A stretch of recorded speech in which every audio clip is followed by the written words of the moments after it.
Hello, so today we are going to do this problem, which is part of Leetcode Daily Challenge, add digits.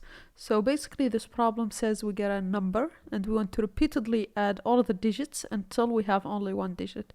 And then we return that one. So for example, here 38, we add the digits, so 3 plus 8, that gives us 11. We still have two digits, so we add them together, we get 2, and that's what we return, okay?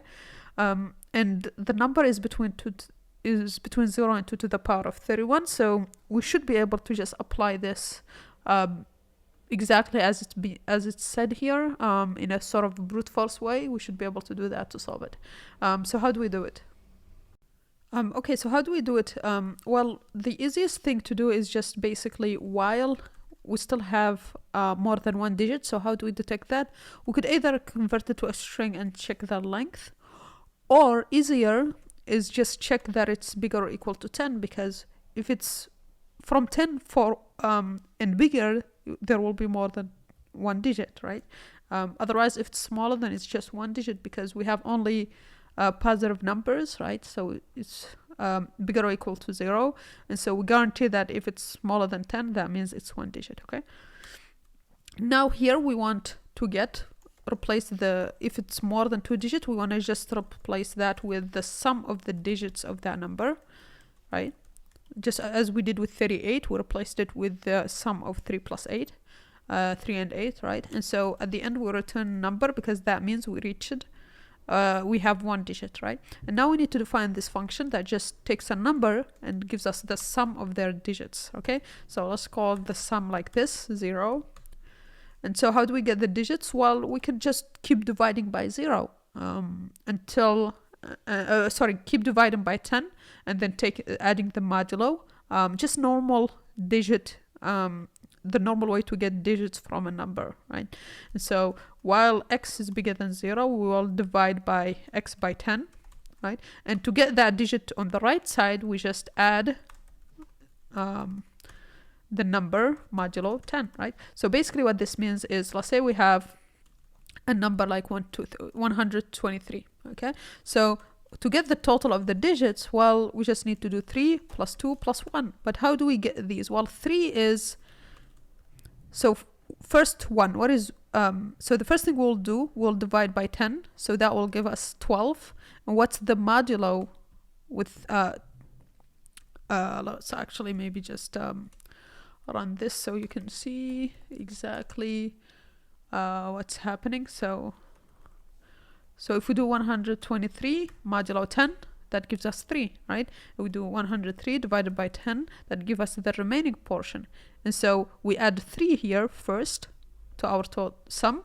So first we add 3, and then we recurse with 12 with this while loop, right? And so with 12 again, when we do modulo 10, we will get 2, and so we add 2, and you get the idea. We'll continue like this until we add all the numbers. So this method should work fine, and at the end we want to just return the sum of the digits. And that's pretty much it. This function, we call it as long as we have more than one digit. So if we run this, if we submit, it does pass correctly, okay? Okay, so that's the first solution, but the problem asks us to do a follow-up here, which is to do an O of 1 solution, of one-time solution. How can we do it? Well, it's hard to come up with this on your own if you don't know the concept, but there is this mathematical sort of concept called digital root, which is basically exactly what the problem is asking. It's just it's obtained by getting by iteratively summing the digits, right, until you get a single digit, okay? So basically exactly what we are doing here, it's the number you get if you take the initial number and just repeatedly sum the digits until you have one digit. And so this digital root, there is a way to calculate it that is interesting to us, which is this formula here, okay?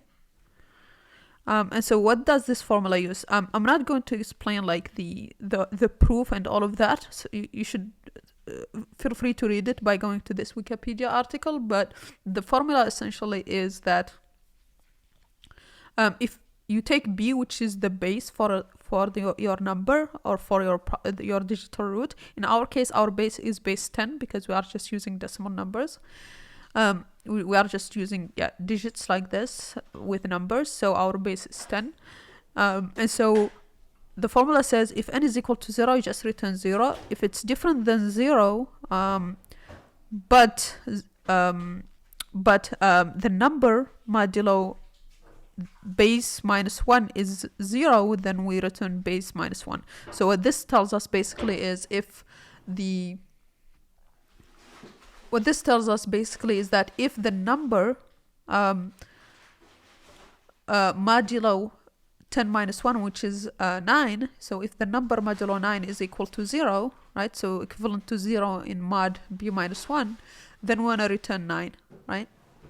Otherwise, we just return the number modulo 9, okay?